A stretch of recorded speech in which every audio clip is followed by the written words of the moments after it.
And just like that, we are back. Kevin going on, guys. This is Kevin Zwicker for the Fast Count Raw post show for July 21st, 2025. Coming into this episode of Raw, everybody was talking about the return last week of the OTC, Roman Reigns. It always feels like when Roman Reigns is around, the intrigue level when it comes to the WWE product goes up a notch, right? As we all know, prior to Cody Rhodes, he was basically the face of the company. And even when Cody Rhodes is around, it feels as if Roman Reigns, just based off of the aura that surrounds the guy, it feels as if he is the biggest guy in the room, right? He's obviously known in the past as the big dog, the OTC, and we had questions as to what was going to be his role heading into SummerSlam. And after last week and going into this week as to how the show went down, it feels as if the role has been revealed right before our very eyes. Guys,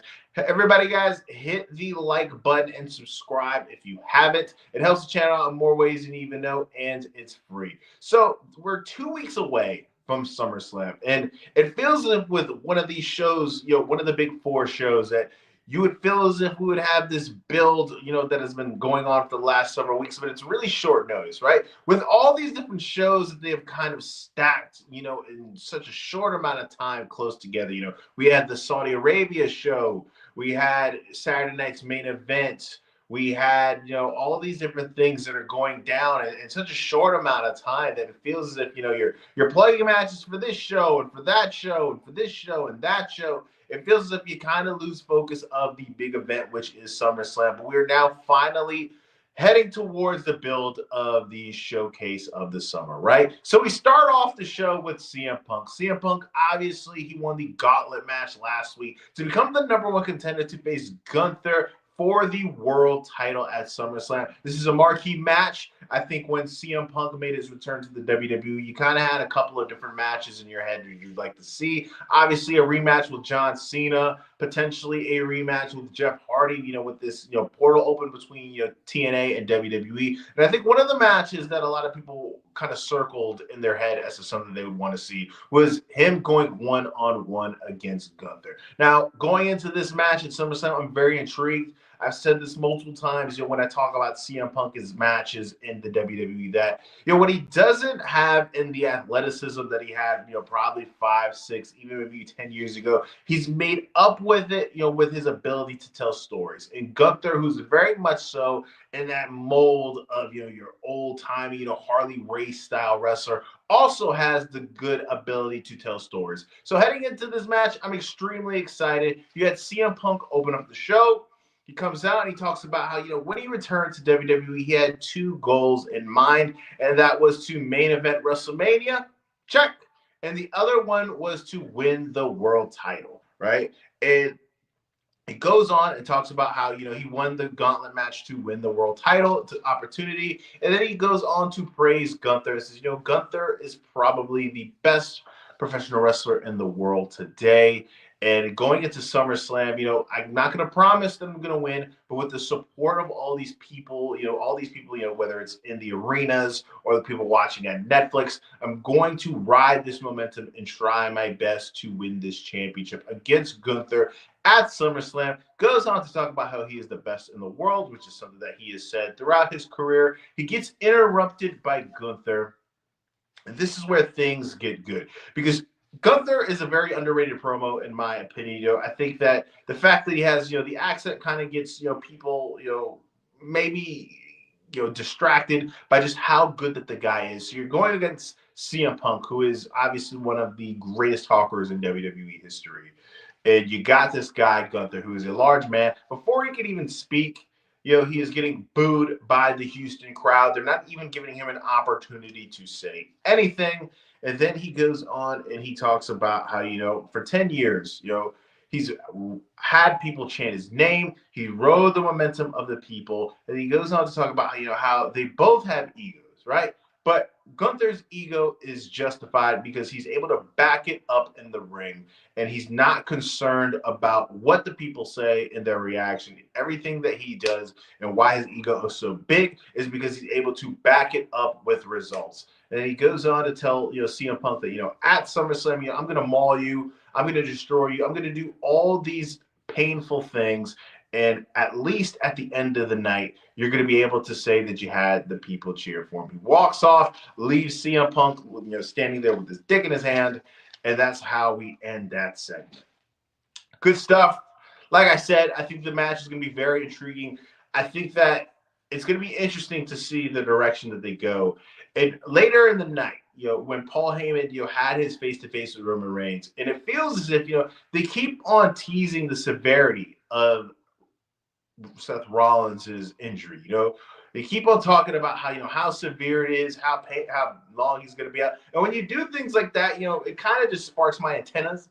As a wrestling fan, we're always kind of in that mindset of, are we getting worked? Are we not getting worked? And the amount of time that they're discussing it and talking about it makes me feel as if it's not as severe as we probably thought it was. And we could potentially see a time period where we have CM Punk win the match. It's a brutal, contest between him and Gunther. And then we see Seth Rollins come out and cash the Money in the Bank briefcase on CM Punk and screw him out of the opportunity to be, a long reigning champion. And I think that that's a possible direction, the longer and the more amount of times they keep on discussing how severe this injury is with Seth Rollins. Storyline wise, I think that makes a lot of sense. I think CM Punk is at his best when he's chasing the title and not the actual champion. I think that prolongs the storyline between him and Seth Rollins, which for me, just to be completely honest with you guys, I am kind of tired of CM Punk and Seth Rollins ever since that he has came back to the WWE. That is all we've seen. And I'm kind of wanting it to where we can kind of just shift our focuses away from that and potentially go into new directions with these two guys. But guys, remember, like the video, subscribe if you are feeling kind enough to do either of them, right? Next, we go into a backstage segment with Stephanie Vaquer, the hottest, woman in the women's division so far. She is being interviewed by Byron Saxton. And before we can really get too deep into the interview, she is interrupted by Naomi. As we all know, she is our Raw Women's Champion. And she says, at Paris, it's going to be me and you. So I'm looking forward to it. And then you see Stephanie, she says, if you can survive your match at SummerSlam. And Naomi basically tells you, don't worry about what's going to go down at SummerSlam. I'm going to do something that you weren't able to do a few weeks ago. And that was defeat Io Sky. If you guys remember, we weren't able to get a full, result of that. We got a schmozz finish. And then we have Naomi speaking about how, before we got that finish, you were getting dog walked by Io. And if I was you, I wouldn't let that happen. And basically, I will see you at Paris, planting the seeds as to what was going to go down later on in the night. You see the facial reactions from Stephanie Vaquer when she hears these words from Naomi. We get a rematch between Rusev and Sheamus. And guys, before I get too deep into it, please remember to hit the like button and subscribe if you haven't. What do you guys think about Raw tonight? These reviews, they're not just to hear me talk. I like to hear from you guys to see what you enjoyed and what you didn't enjoy. I think the last several weeks when it comes to the WWE product, I feel like it's really been carried by the women. And from what went down later on tonight, which I consider to be the best match of the night, later on when I get to talk about it, it feels as if this week really continued that. Outside of the Roman Reigns, main event segment, I think that the best thing that we saw tonight was Io versus Stephanie. Two women who have really been able to show off the fact that they are just true hoopers in the ring. But we get to this Rusev versus Sheamus rematch, and I'm going to be completely honest with you guys. It really feels as if Rusev's return into the WWE, it feels as if people don't really care. And I think that the novelty has kind of worn off for Rusev's return to the WWE. The novelty of, this is a former WWE guy who went to AEW didn't really work out, and we got him back. I think that him and guys like Aleister Black, who pretty much made it obvious for the last 6 months of their AEW deal that they wanted out, and now they're currently back in. I feel as if the novelty is kind of wearing off on these guys. More so Rusev in the case of Aleister Black, but this was a fine match. It was two big, strong, meaty guys rubbing meats, big paws. It was everything that you probably wanted to see. Sheamus was in there brawling with Rusev. Sheamus is a guy who is genuinely respected by the audience. I think that's pretty well known, just off the fact that, that he's had such a long and successful run. And this is a program between these two guys that these guys requested. Obviously they're friends in real life. They requested to work together, and they were able to do things that I feel like was an improvement on their previous match they had on Raw several weeks ago that I thought was pretty solid. But they went out, they did their thing. It wasn't this 5-star classic, of course it wasn't Omega versus Ospreay in like the Tokyo Dome, but it doesn't always have to be, right? We don't always need to see that. We see Sheamus, being in the accolade. It looks as if he's going to pass out, possibly tap out, but he was able to escape. And then we see Sheamus, shillelagh been putting into play. Rusev was trying to go for it. He misses. He eats a bro. 1, 2, 3. Sheamus picks up the win. We are tied 1-1 in this series between Rusev and Sheamus. To be honest with you guys, is this something that you care about?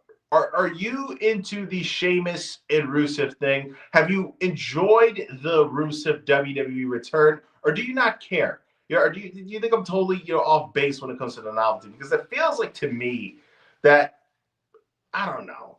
This is the same act pretty much that he had in AEW, kind of brought it over. And just for me, it feels like people don't really care too much. Maybe I'm just, off my rocker, right? Guys, please remember to hit the like button and subscribe too if you can. It helps the channel out in more ways than you even know. And always remember that it is free. Next we get which was probably one of the goofiest segments I can remember in a while. We get a backstage interview with El Grande Americano, right?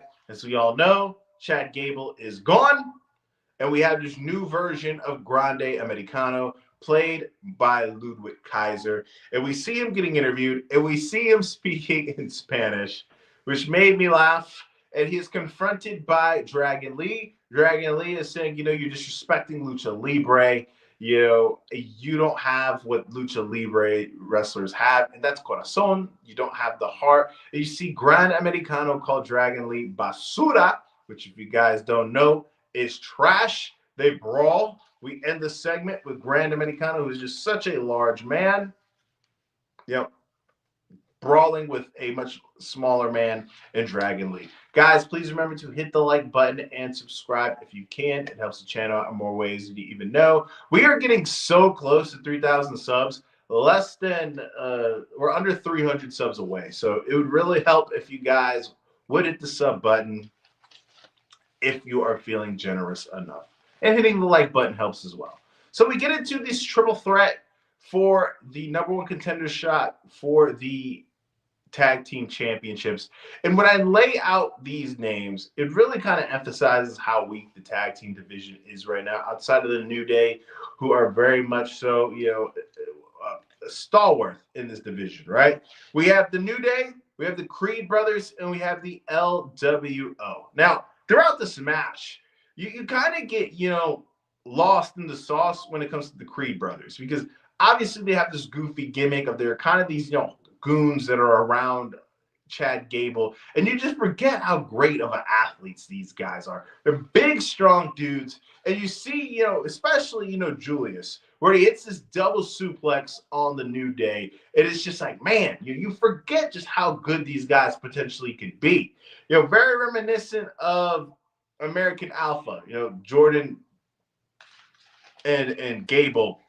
back in the NXT days, these guys really have an opportunity to be big-time tag team stars if we kind of just drop the goofiness, right? And we see the LWO pick up the win in a upset, right? Seeing Joaquin Wilde, formerly, the former DJ-Z, roll up Kofi Kingston for the win. And it feels as if it was just kind of, like throwing shit against the wall and kind of hoping that, things stick, because we've seen the New Day have multiple different opportunities as tag team champions. And we see the Creed brothers be presented in the way that they are. So it's an opportunity for these young guys to show what they could possibly do with the challenge of becoming, the number one contenders for the tag team titles. Guys, please remember to hit the like button and subscribe if you feel generous enough. We're getting closer and closer to 3,000 subs. So if you could hit those two buttons, it'd mean a lot to me. So we get to this next segment between Io Sky and Stephanie McCure. We see Io Sky and the Kabuki Warriors. They're backstage in the locker room, and they're going on. They're basically, fantasizing, the Kabuki Warriors, the next tag team champions. You see Io Sky, the next Raw Women's Champion again. And we see her interrupted by Stephanie McCure, right? And we see Stephanie McCure lay out and talk about how, if you're going to win the championship at SummerSlam, it's going to be you and me in Paris. And we're going to have another match like we did several weeks, but this time it's going to be a little bit different. You see Io say, why wait for Paris? Why do we even need to do that? Let's have our match tonight in Houston. And you hear the crowd in the background go wild. You see these two women who are just hoopers, right? My favorite wrestler in the WWE right now outside of Roman Reigns is Stephanie McCure. I think everything about this woman's presentation, her ring ability, the projection that she is on, her match ability. I think that she has the most over finish in all of professional wrestling. I love every single thing about this woman, right? So next we get this segment with Dom Mysterio. And throughout this whole show, right, we open up the show, the Judgment Day, they pull up into the parking lot, and they're talking about, this is the week that Dominic Mysterio is going to go back to be reevaluated, since he's been, missing in action and hasn't been cleared for these last several weeks. He asked the valet, to park the car. It's a reveal that it is AJ Styles, right? Then later on, we see AJ Styles, in the back, he is disguised as a janitor. We see AJ Styles being the master of disguise throughout the whole night, right? And we see him just, waiting and waiting for Dominic Mysterio to get cleared. And we see Adam Pearce trying to pressure Dominic Mysterio to go to the doctor's office and be reevaluated. But Dominic, on every single stop, is able to find an excuse as to why he doesn't need to go to the doctor, or finds ways to try to avoid it. Next, we get Becky Lynch, the Women's Intercontinental Champion, one of the stars of the highly anticipated Happy Gilmore 2. What do you guys think about that? Are you excited for Happy Gilmore 2? I love the first one just like everybody else, but I don't know if I'm too excited about this, because I've been hurt too many times, by these comedy sequels. I remember a few years ago when they made Dumb and Dumber 2, I was so hyped, because Dumb and Dumber is probably one of my favorite comedies ever. And when that came out and it was, kind of shitty, it was heartbreaking for me. I think that Anchorman 2, though, is a pretty solid comedy sequel that has come out within the last decade. Not as good as the first one, of course, because it's not as quotable, but it's exciting. But we have Becky Lynch, who obviously is going into this rubber match against Lyra at SummerSlam. Big time match. I think this program has done wonders for Lyra. The fact that she's been able to work with Becky so many times and Bayley so many times. And earlier in the night, before we even got to this segment, we had we had Bayley backstage in the backstage area. You had Lyra confront her, and she says, hey, why did you go to Adam Pearce and request us to have a tag team championship match? And you see Bayley basically, playing off as if nothing has happened between them. He's like, this is a makeup match. This is the match that we were supposed to have at WrestleMania. Let's do this. And then you have Lyra say, did you remember that? Like, I whooped your ass last week. You see Bayley like, oh, it's kind of cooler with that, but this is an opportunity, for us to kind of make up for what was supposed to go down at WrestleMania, right? But Becky comes out. She is greeted by a chorus of boos. She's like, don't do that. Put some appreciation on my name. She plugs Happy Gilmore too. And she said, I did what I said that I was going to do. And that was to become the IC champion.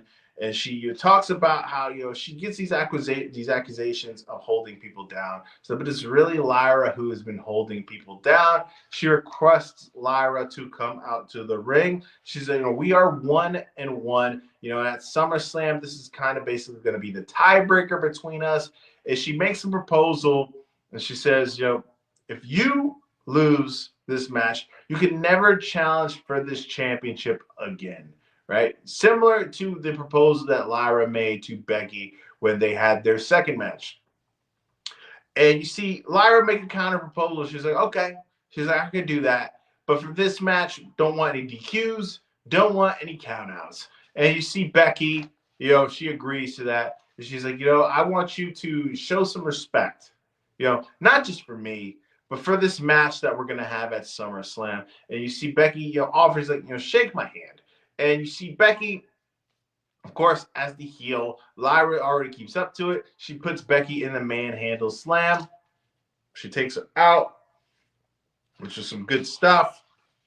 This opens up for this tag team championship match between Bayley, Lyra, and Raquel and Roxy. So many B's. Too many B's, right? Are you guys excited for round 3? Becky and Lyra, I honestly feel like they have been able to do some good stuff. I like this has been really beneficial for Lyra. Going into this whole program with Becky, it was kind of obvious in my mind that Lyra was one of the next up. But now seeing what she's been able to do with the big dogs, I feel like it's official stamp. I think that at SummerSlam, that's the place where we have Lyra regain the Intercontinental Championship. And not only, with this reign that Becky has had, puts a little bit more of legitimacy on that title, and it makes it that much of a bigger deal when Lyra is able to beat her again to really regain the title and put the stamp on, this title is legit. I'm legit. I was able to beat, the woman who was basically, her and Ronda Rousey responsible for the first ever women's main event at WrestleMania. So I think it's a good stuff, right?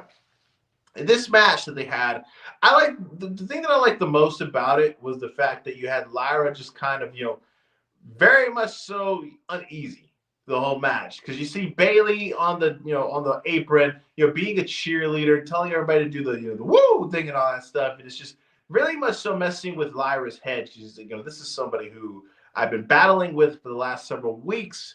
And now she's, being my biggest cheerleader, and we're teaming up. I thought that was a very nice touch. I enjoy these little storytelling bits in these matches that we get. And they got to a point where it looked as if, there was a possibility that Bayley and Lyra could maybe pull it off. But you had Lyra be attacked by Becky Lynch, who was hiding under the ring, and she was thrown into the stairs, basically leaving Bayley to, fend off these two women by herself. She wasn't able to. Raquel hits the Tejana bomb. 1, 2, 3. Roxy and Raquel were able to retain the championship. I like this, man. I like this. Ever since Kevin Nash told Raquel that she needs to work bigger, you can just tell. It's been a night and day difference. It really feels as if there was a switch that was, gone off in Raquel's head, to where now she really feels as if she's a much bigger deal. You can see the improvement is night and day from what we saw in previous weeks. Guys, please remember to hit that like button and subscribe if you are feeling generous enough. Hitting the like button helps the channel out in more ways than you guys even know. And subscribing is always free. We are this close to 3,000 subs. It would mean the world. Next, we're getting into Sami Zayn versus Karrion Kross. If you guys remember, a couple of weeks ago, we saw Sami Zayn pick up the W against Karrion. You see Sami, he's all wrapped up around his ribs. He's getting interviewed by Jackie Redmond backstage. And she's like, Sami, are you in this thing with Kross? And you have Sami say, I was supposed to be in that gauntlet last week. I could potentially be going up against Gunther at SummerSlam for the championship. But I'm caught up in this Cross thing, with him, doing all these different, tactics to get in my head and all this manipulation. This thing stops, and it stops tonight. Good opportunity for Cross to show off what he could do again, because it's very rare that we see him wrestle. But I don't know, man. Character-wise, I think Cross has the chops, right? I think that he's been doing some very interesting stuff, but in-ring wise, something is missing. But for me in WWE, they're very much eager to work around that. I think one of the more obvious cases is Jey Uso. Jey Uso will never be mistaken for Bret Hart in that ring, but the guy is one of the most over guys in the entire company. So I feel like if you have the charisma and the aura of the presentation, there's ways to work around that in WWE. And throughout this match, Sammy, who's obviously one of the better in-ring workers in all of the company, was able to do some things to where this match was passable, but it was just kind of a type of match. You weren't really gonna miss anything if they didn't include this on the show. We see Karrion Kross pick up the win because Sami Zayn looked like he was gonna go for a haluva kick, but we had Scarlett grabbing his ankle. That was a distraction for the ref. She handed, before she even did that distraction, she handed that, kind of that police baton type of thing for Karrion Kross to use. She used that distraction when she was holding, Sami Zayn's ankle. The ref had his back turned. Kross hits Sami Zayn in the ribs with that. 1, 2, 3. Kross picks up the win. Big win for Kross. This is going to just carry this feud a little bit longer because now it's 1-1. Guys, please remember to hit the like button and subscribe. It helps the channel in more ways than you even know. Plus, it's free. Next, we get Io versus Stephanie. And like I said earlier in the live, I loved every second of this. Love Stephanie. I think Io, man or woman, doesn't matter, regardless of gender, is probably in the discussion of the best in-ring wrestler in the whole company at the moment. The woman has been putting on a clinic for the last several weeks. I thought that her match with Rhea Ripley at Evolution was fucking great. Great. 5-star match. Doesn't matter if Meltzer didn't give it a 5-star rating. That was a 5-star match in the Zwicker household. Loved every second of it. And I loved every second of this. Like I said, love Stephanie, my favorite wrestler in WWE at the moment. Io, the top dog when it comes to the in-ring work. I thought every second of this was great. Now, you kind of knew, due to the fact that these are two women in two high positions at the moment going into two big-time matches, that we were going to get a schmoz finish. And we weren't going to get a decisive winner. And that's exactly what we got. We got the secret Hervis interrupt this match when it starts to get good. And we had Chelsea Green attack Stephanie McCure. DQ out of there. We got it to where Io and Stephanie were working together, and they were able to take out Chelsea Green and the secret Hervis. But once the numbers kind of got too overwhelming, we had none other than mommy Rhea Ripley come into the fray. Naomi, obviously, with the tease we got earlier in the night with Stephanie. She attacked Stephanie from the back, but we had this ending shot of where we had Rhea, Stephanie, and Io just taking turns, whacking Chelsea Green, which Chelsea Green is great. Best character work in the whole company at this moment. And this is going to come across as an insult, but it's really not.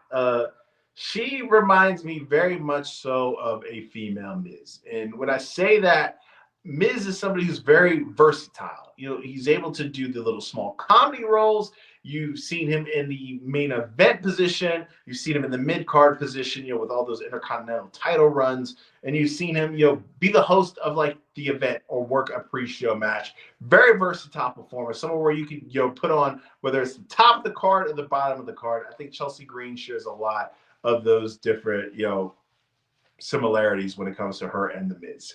Next, we're getting into the main event segment, the segment that got all the people to tune in for the most part, and that was the return of the OTC 1. I don't know what the point is of that OTC 1 thing is, other than to sell t-shirts. Is there an OTC 2? Is there an OTC 3? Is there an OTC 1.5? I don't understand. But hey, it's whatever. So you see Paul Heyman and Braun Breaker and Bronson Reed come out. You see Paul Heyman say, I want to get something off my chest. Before he could even say anything, we hear Roman Reigns' music. The crowd goes bananas for our tribal chief. And you see Paul Heyman, he says, I don't want to be disrespectful. I don't want to, get off to a bad start with you. I don't want to be, seem as if I'm rude. This is, Seth Rollins is going to be gone for a long time, which leads a void in leadership, and me and you, we work better together than we do apart. What do you say? Basically trying to entice him into joining the group. And he says, and if you join the group, look at what it comes with. It comes with, Bronson Reed and Braun Breaker. And you see all of that. He's making his case. And before Roman Reigns even says anything, he says, before I say anything, and he tells the crowd to acknowledge him. Very reminiscent of his cousin The Rock, doing the finally The Rock has come back to thing, right?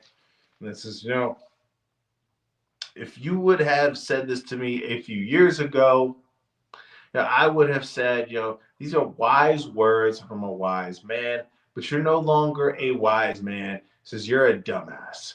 And Bronson Reed and especially Braun Breaker do not like this. This is a recurring pattern that we see throughout this promo where you have, Braun Breaker kind of just wanting to puff his chest out and defend Paul Heyman. And you have Roman Reigns, tell Braun Breaker is like, you're the future of this company. And when you are the guy and officially at the top of the mountain, Paul Heyman, he is going to want to take credit for you, right? He says he takes credit for the bloodline and the OTC. Paul Heyman didn't make the OTC. I am still the OTC because the crowd acknowledges me. He's like, I was the champion before, the greatest champion of all time. He's like, I was a champion for 4 years, but eventually I lost that championship. And Paul Heyman, wants to make it seem like it's about him, but it was because of guys like, Sami Zayn, the Usos, Solo. This is, Paul Heyman tries to take credit for the bloodline, tries to act as if the bloodline is just, this wrestling group or this faction. He said, but it's family, and at one point, Paul Heyman was family for the bloodline, but basically he got too greedy. And you see multiple times, like I said, Braun Breaker is stepping up and wanting to defend Paul Heyman, and eventually gets to a point where Bronson Reed and Braun Breaker, too many damn B's. Braun Breaker asks for a mic. And he says, listen, Roman, look around. Nobody wants you around. You are yesterday's news. You are all these different bad things. Like, you're the old dog. He's like, Paul wouldn't stab me in the back, because I hold value. He says, you aren't the big dog. I am. He says, I'm the big dog. I'm the top dog. All these different things. He says, I'm the future, and tells Roman Reigns to leave. And Roman says, I didn't hear any of these things that you said. He said, you might need to repeat them. He's like, maybe your mic's not working. Why don't you use mine? He hands him his mic, hits him with a Superman punch. We eventually get to the point where Braun Breaker spears Roman. The numbers outweigh what Roman Reigns can handle. They're going to set up Roman Reigns for a tsunami, but we hear Jey Uso's music. Everybody gets a loud reaction. Jey Uso makes the save, and it looks as if that's what we're going to get at SummerSlam. Roman Reigns and Jey Uso versus Braun Breaker and Bronson Reed, which is fine. I'm totally fine with that. I feel as if before the Seth injury, it was pretty apparent that we're going to get that one-on-one match, but I'm totally cool with this tag team match, especially due to the fact that Roman Reigns doesn't wrestle that often these days. I Googled it yesterday. He only wrestled 6 matches last year, and he apparently, or rumored, to have made $15 million last year. Imagine that. $15 million to wrestle 6 matches. That is insane. But hey, it is what it is. When you're the tribal chief, you don't have to work the amount of time that everybody else works. But I really enjoyed this episode. I thought that the bits that we got, with the comedy angles where we saw AJ Styles, dressing up as the different positions, whether it was a janitor, a valet, a WWE official. I thought that that was some funny stuff. Roman Reigns coming back is obviously good anytime you're able to see the tribal chief. And obviously the women's match. Great. Best thing on WWE television right now, in my opinion, is the women going out there and just going balls to the wall. Guys, please remember to hit the like button and subscribe. Going to be back for the post show for Wednesday Night Dynamite. Talk about what went down there. Some good stuff going on in AEW as well, especially after All In. So it feels like they're really riding the positive momentum as to what they've been putting on, quality-wise with their shows. But this was a really good episode of Raw. Looking forward to SummerSlam. There'll be a post show there as well. But guys, please remember, hit the like button and subscribe. It helps the channel out in more ways than you even know. I am Kevin Zwicker. I'm out.